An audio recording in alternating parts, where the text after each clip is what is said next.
I was thinking about a problem with the use of the term female supremacy.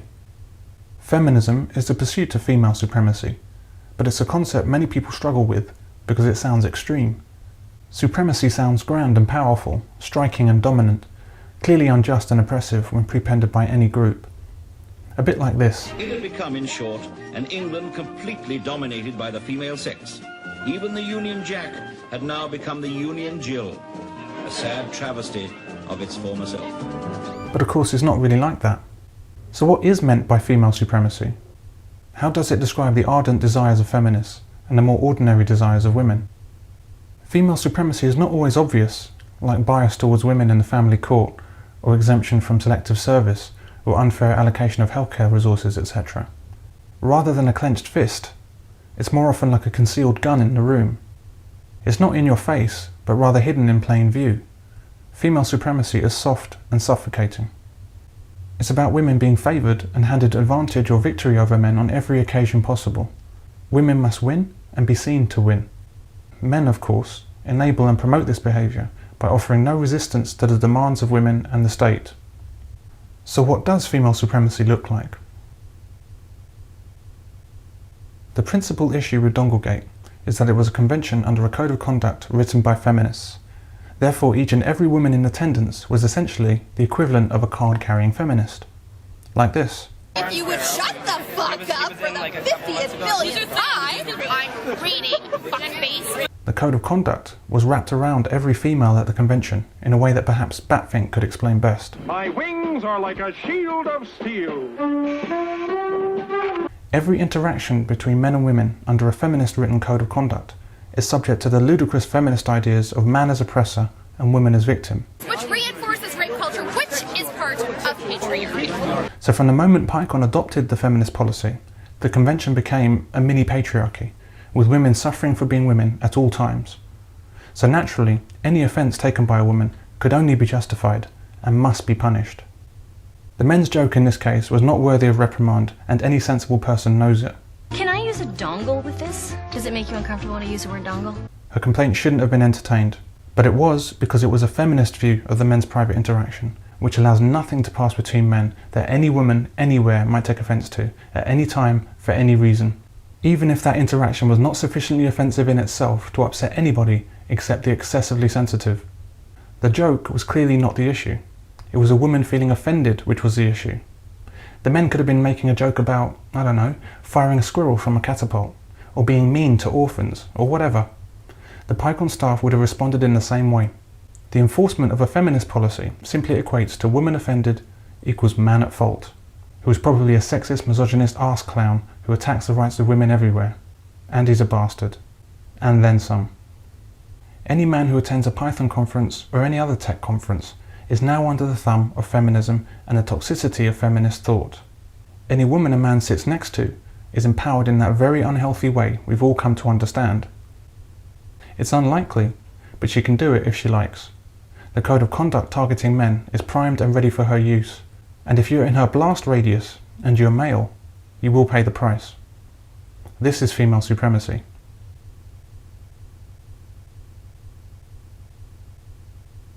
So you didn't get the job, huh?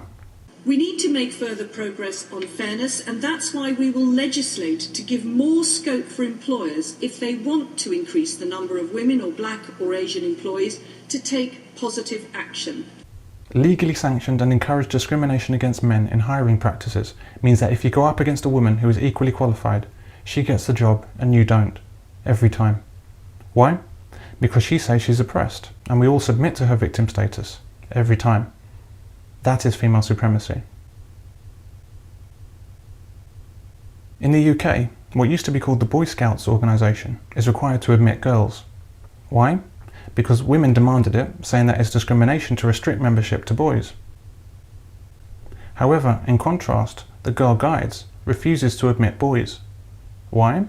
Because those same women, fully aware of their hypocrisy and vile disregard for the welfare of boys, say that girls require a safe space for themselves away from boys. This is female supremacy. Tickets to the Wimbledon men's final cost £3,250. The women's final costs £965. yet prize money for both sexes is equal. The people who pay those kinds of prices to watch the best players, why are they prepared to pay over 3 times more for men's tennis than they do for women's tennis? To put it another way, if women's tennis is worth equal prize money, why is it not worth an equal ticket price? Add to this that men are required to play much more tennis than women, with men playing the best of 5 sets and women playing only the best of 3, and that men play tennis at a much higher standard than women, and that the requirement for men to play more tennis means that most male players have no time left to play in the other events like the doubles, meaning that women are able to earn much more than men at events. With all this, what you end up with is very clear, multifaceted discrimination against men in professional tennis. Yet, we pay women equal prize money because of the usual pattern of women complaining and men attending to that complaint. Women complained that it was discrimination against women to pay men more for their greater ability, their greater number of sets played, and their greater audience appeal. And men agreed. When we so clearly discriminate against men, yet women still complain about discrimination against women and unjustly succeed in their complaint, that is female supremacy. A woman costs a man 10 years of his life due to a false rape accusation. She's not prosecuted nor required to give back the money she was awarded for the rape that never happened. The media has not so much as a harsh word for her and only ponders the question of, should she be prosecuted? You couldn't make it up, but this is female supremacy. The girls go to college and the boys go to jail. Women significantly outnumber men in universities and have for many years, yet universities still provide no unique men's resources, no men's offices, no men's departments, no men's advice centres. Women, however, are oversupplied with services aimed to help them somehow overcome their numerical superiority on campus. Where female advantage is honoured and male disadvantage is ignored, that is female supremacy. Where female circumcision of all kinds is outlawed and regarded as barbaric, yet male circumcision is a protected right, that is female supremacy.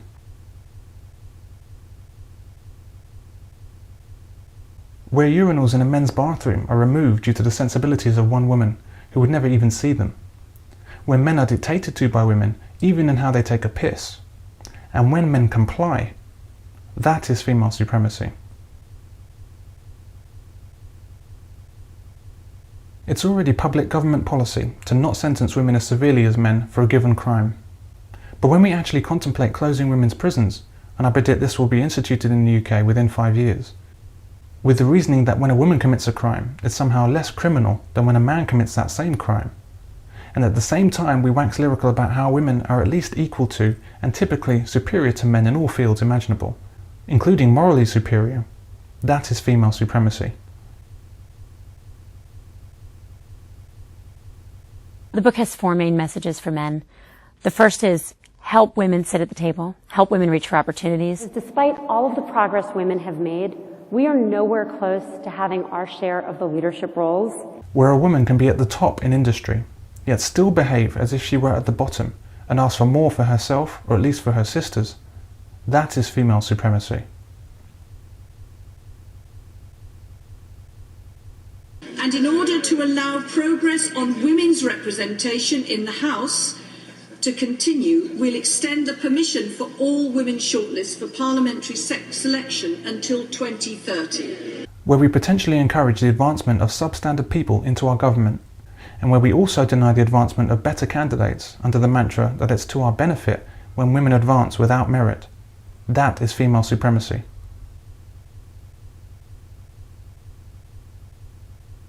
When men walk a mile in her shoes while she watches him do it, yet it wouldn't occur to her or to him for her to walk so much as a single step in his, that is female supremacy. When legislation is drafted for the benefit of women and to the exclusion of men, where women are catered to exclusively in our governments and men ignored, where one woman behind one desk can throw the basic human rights of male students and only male students into the dustbin, and where all proposed legislation is scrutinised for any negative effects on women before being signed into law, but no such care is taken for its negative effects on men, That is female supremacy.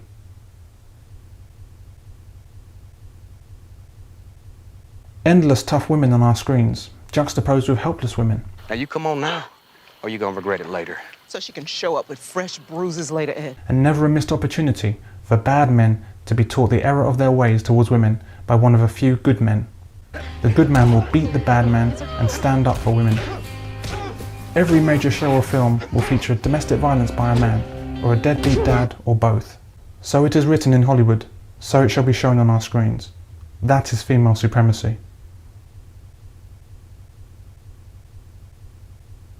When women sexually abuse young boys, and it's called an affair, and when they sexually abuse girls with objects, well, then it becomes merely a lesbian affair. Women tend to use objects, broom handles, bottles. One woman said that she was sexually abused by rose stems with the thorns still on, being stuck up.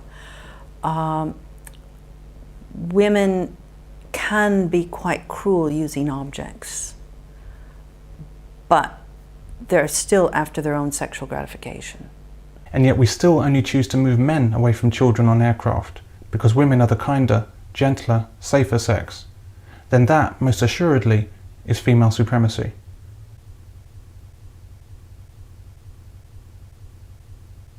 So we can see that we don't need to look forward to or dread the future of female supremacy, because that future is already here. Feminism pursues female supremacy with single-minded determination.